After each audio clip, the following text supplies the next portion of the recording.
பால்வாடி school இல்லை, மருத்துவமனை இல்லை, கல்லூரிகள் இல்லை, கலைக்கல்லூரிகள் இல்லை, மருத்துவமனை இல்லை, இல்லை இல்லை இல்லை. இதையெல்லாம் சரி செய்ய அமைச்சர் வருவாரா என்று சொன்னால் இங்கே வருவதும் இல்லை. அப்படிப்பட்டவர்கள் 20 ஆண்டு காலமாக இந்த மண்ணை ஆண்டு கொண்டிருக்கிறார் என்று சொன்னால் இதற்கு யார் காரணம், யார் பொறுப்பு என்று பார்த்தால் உங்கள் பகுதியிலே 2026ஆம் ஆண்டு நடக்கக்கூடிய சட்டமன்ற தேர்தலிலே உங்களை சந்தித்து வாக்கு கேட்டு வருகிறேன். நல்லா புரிஞ்சுக்கணும். ஒவ்வொரு கிராமமாக சென்று வாக்கு கேட்டு வருகிறேன். ஆனால் 20 ஆண்டு காலமாக இங்கே இருக்கக்கூடிய சட்டமன்ற உறுப்பினர் வாக்கை வாங்க வருகிறார். ஒவ்வொரு கிராமத்திலும் போய் வாக்கை வாங்குறது, எதிர்த்து நிற்கிற வேட்பாளர்களை வாங்குறது. 20 ஆண்டு காலமாக இப்படி கேடுகட்டத்தனம், கேட்பார்த்தனம் செஞ்சு இங்கே ஒரு சட்டமன்ற உறுப்பினர் இருக்கிறார் என்று சொன்னால் இது சுதந்திர இந்தியாவின் அவமானம் இல்லையா?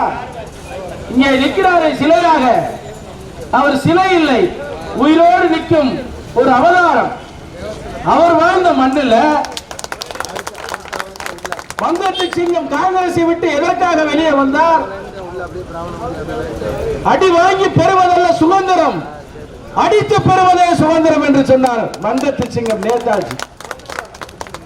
அந்த கொள்கையை ஏற்றுக்கொண்டு எவருக்கும் தலைவணங்காமல் சத்தியத்திற்கும் தர்மத்திற்கும் மட்டுமே தலைவணங்கி இந்த தேசியத்தையும் தெய்வீகத்தையும் உயிராக கருதிய தெய்வ திருமண ஐயா பசும்பொன் முத்துராமலிங்க தேவனுடைய சீடன் மாணவன் நான்.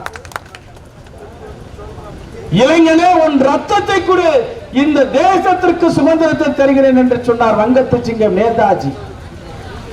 நான் என் ரத்தத்தை கொடுத்தாது இந்த மண்ணை மீட்டெடுப்பேன் என்று சொல்லி எங்கள் ஐயாவின் முன்னாக சத்தியமிட்டு சூழ்நிற்கிறேன். ஒரு மனிதன் திருந்துவதற்கு வாய்ப்பு கொடுத்தீர்கள். 5 ஆண்டிலே ஒருவர் செய்யவில்லை என்று சொன்னால் ஒரு வாய்ப்பு கொடுத்தீர்கள். இன்னொரு 5 ஆண்டு, இன்னொரு 5 ஆண்டு, இன்னொரு 5 ஆண்டு, இன்னொரு 5 ஆண்டுக்கும் காலெடுத்து வெக்கம் சூடு சொரணை இல்லாமல் ஒருவர் வாக்கு கேட்டு வருகிறார் என்று சொன்னால் எங்களை மாதிரி ஆளுகள்லாம் தொங்கிடுவோம். இப்படி எல்லாம் ஒரு பதவி நமக்கு தேவையா? இப்படி ஒரு அதிகாரம் நமக்கு தேவையா? வங்கத்து சிங்கம் நேதாஜி என்ன சொன்னார்? அதிகாரம் அனைத்து மக்களுக்கு. நாம் பெற அதிகாரம் யாருக்காக? உங்களுக்காக. அதிகாரத்தை அவர் எப்படி பயன்படுத்துகிறார்? கல்குவாரி நடத்துவதற்கும், சோலார் பவர் பிளான்ட் போடுறதுக்கும், இங்க தண்ணி கம்பெனி வச்சு நடத்துறதுக்கும், இந்த கட்ட பஞ்சாயத்து பண்றதுக்கு தான் இந்த அதிகாரத்தை அவர் பயன்படுத்திக்கிட்டு இருக்கார். இந்த ஊர் பகுதியிலெல்லாம் தண்ணி இல்லைன்னாங்க. ஐயா ஒரு தண்ணி மினரல் வாட்டர் கம்பெனி வச்சிருக்காரு. அந்த கம்பெனி வச்சிருக்க இடம் எந்த இடம் தெரியுமா? தாழ்த்தப்பட்ட ஒடுக்கப்பட்ட மக்களுக்காக என்றைக்கு உறுதுணையாக இருந்த ஐயா பசும்பொன் முத்துராமலிங்க தேவர் பூமியில தாழ்த்தப்பட்ட ஒடுக்கப்பட்ட மக்களுடைய நிலத்தை அபகரித்து அங்கே தண்ணி கம்பெனி நடத்திட்டு இருக்காரு. தண்ணி இல்லைன்னு சொல்றாங்களே, தண்ணி இல்லைன்னு புலம்பக்கூடிய அந்த தாய்மார்களே, உங்க அமைச்சர் வரையில 20 வருஷமா ஏன் ஒண்ணு செய்யலன்னா கேட்காதீங்க. ஒரு குடம் தண்ணி கேளுங்க, ஓசியா தர்றாரான்னு பார்ப்போம்.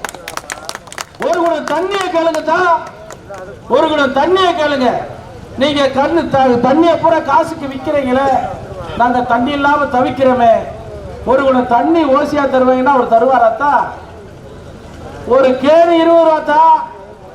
எங்கள் தெய்வ திருமண ஐயா பசும்பொன் முத்துராமலிங்க தேவர் உயிரோடு இருக்கல சொன்னார் தான். இந்த மனிதன் புற கூடுகளை போல வீடு கட்டி வாழ்வான் அப்படின்னு சொன்னார். இன்னைக்கு எல்லா பேரும் அப்பார்ட்மெண்ட்ல வாழ்றானா? தண்ணியை புட்டியில் அடைத்து வியாபாரம் செய்வான் என்று எங்க தீர்க்கதரிசி சொன்னாரு. இன்னைக்கு பெரிய எறும்பு விற்கிறாரா தண்ணிய? தொடர்ந்து எங்களை போன்றவர்கள், இந்த தேசத்திற்கானவர்கள், தேசத்தை நேசிக்கக்கூடியவர்கள் சொல்லுகின்ற வாக்கு பலிக்கும். இந்த 20 ஆண்டுகளாக இந்த மக்களை ஏமாற்றிய ஆட்சி அதிகாரத்தில் இருந்த பெரிய கருப்பன் என்ற அந்த நபரை வேறும் மேலடி மண்ணோடும் இந்த மண்ணில் இருந்து புடிங்கி அணியும் வரை என்னுடைய தூக்கம் என்பது ஒருபோதும் இருக்காது. பாரத பிரதமர் நரேந்திர மோடியின் திட்டம் தங்கு தடை இல்லாமல் எல்லா மாவட்டத்திற்கும் போகிறது, எல்லா கிராமங்களுக்கும் போகிறது.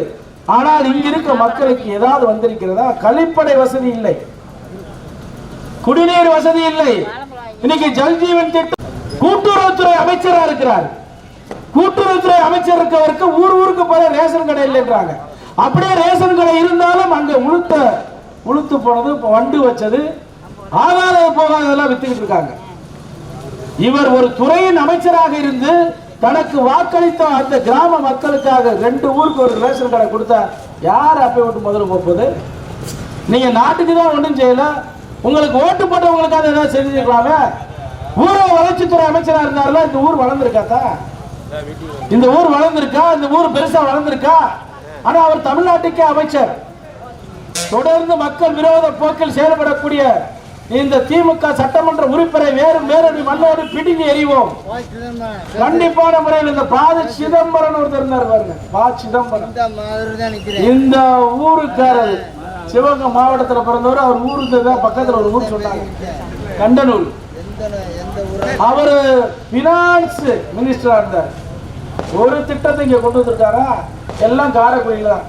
அரசு கலைக்கல்லூரியா காரைக்குடி, அரசு மருத்துவமனையா காரைக்குடி, விளையாட்டு மைதானமா காரைக்குடி. அப்புறம் எதுக்கு இங்க அமைச்சரா இருந்தார் இந்தியா முழுவதும்? இதே அமைச்சர் இங்க ஒரு தொழிற்சாலையை வச்சிருந்தா 35% கணவனை பிரிந்து மனைவியும், மனைவியை பிரிந்து கணவனும், பெற்ற தாய்களை பிரிந்து வெளிநாட்டில் போய் வேலை பார்க்கிறானே. ஒரு தொழிற்சாலை இருந்திருந்தா பொண்டாட்டி பிள்ளையை விட்டுட்டு போய் கதற குழந்தைகளை அழுக விட்டுட்டு போய் வெளிநாட்டில் வேலை பார்ப்பானா? ஒரு நபர் உங்களுக்கு தேவையா தேவையில்லையா என்று நிர்ணயிக்கக்கூடிய தேர்தல் தான் இந்த 2023 தேர்தல். 26 தேர்தல் 23ஆம் தேதி நடக்கக்கூடிய, ஏப்ரல் 23ஆம் தேதி நடக்கக்கூடிய தேர்தலில் முதல் சின்னம் ஒரு காமெடி தெரியுமாங்க? 2 நாளா கருத்து கணிப்புல என்னைய முதலிடம் போட்டுக்கிட்டு இருக்காங்க. உடனே ஒரு டிவி காரரை கூட்டு காசை கொடுத்து 2% சேர்த்து போறாரு. அந்த அமைச்சர் இல்லையா?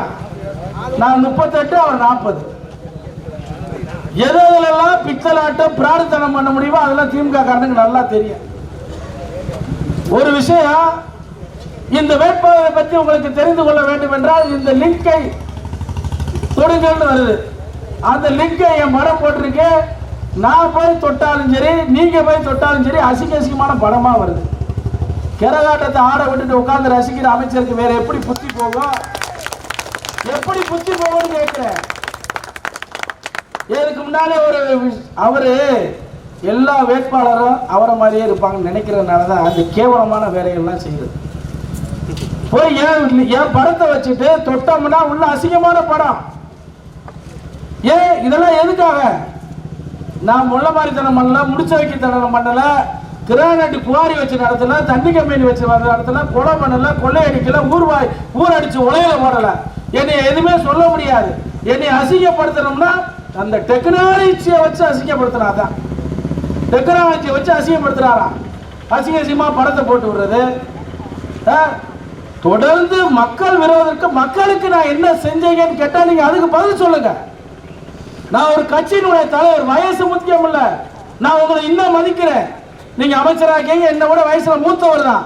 நான் கேட்கிற எழுப்புற குற்றச்சாட்டுக்கு பதில் சொல்லுங்க. நீங்க இங்க பதில் இருக்கா?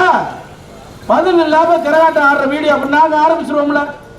2 வருஷத்துக்கு முன்னால நீங்க செய்த லீலையில நான் இது வரைக்கும் ஒரு தனி மனிதன் தாக்குதல் நடந்திருக்கவா? இது வரைக்கும் நான் தனி மனிதன் தாக்குதல் நடத்திருக்கா? மக்கள் இப்ப நிமிஷம் வரைக்கும் நான் வந்து மக்களுக்காக பேசுறேன்.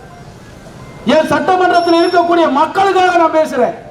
தனி மனிதன் வாழ்க்கையில் நான் இது வரைக்கும் நான் நோண்ட ஆரம்பிச்சேன்னா நீங்களா வெளியே தலையே காட்ட முடியாது. ஆனா எங்களை ஒரு இன்னும் கிடையாது. எங்களை போட்டா உங்க டெக்னாலஜியை வச்சு மூஞ்சியை மாத்தி ஈத்தி ஏதாவது பண்ண முடியும். அன்பான வாக்காளர் பெருமக்களே, உங்கள் பொறுமைக்கும் ஒரு எல்லை உண்டு. அதர்மம் தலைவிரித்து ஆடுகின்ற போது தர்மத்தை நிலைநாட்ட ஒருவர் வருவான் என்று கீதையிலே சொல்லப்பட்டிருக்கிறது. என் பரமாத்மா இங்க இருக்கக்கூடிய எம்பெருமான், இங்க இருக்க அந்த ஏழுமலையான், அந்த திருக்கோஷ்டூர் பெருமாள் உடைய ஆசையோடு உங்களை மீட்டெடுக்க வந்தவன் நான். என்னை நீங்கள் பயன்படுத்திக் கொள்ளுங்கள். இல்லை என்று சொன்னால் அந்த பெருமாள் அல்ல, இந்த உயிரோகத்தை ஆளக்கூடிய எந்த சக்தியாலும் உங்களை காப்பாற்ற முடியாது என்று சொல்லி தாமரை சின்னத்திலே வாக்குகள் தாருங்கள் என்று விடைபெறுகிறேன். நன்றி, வணக்கம்.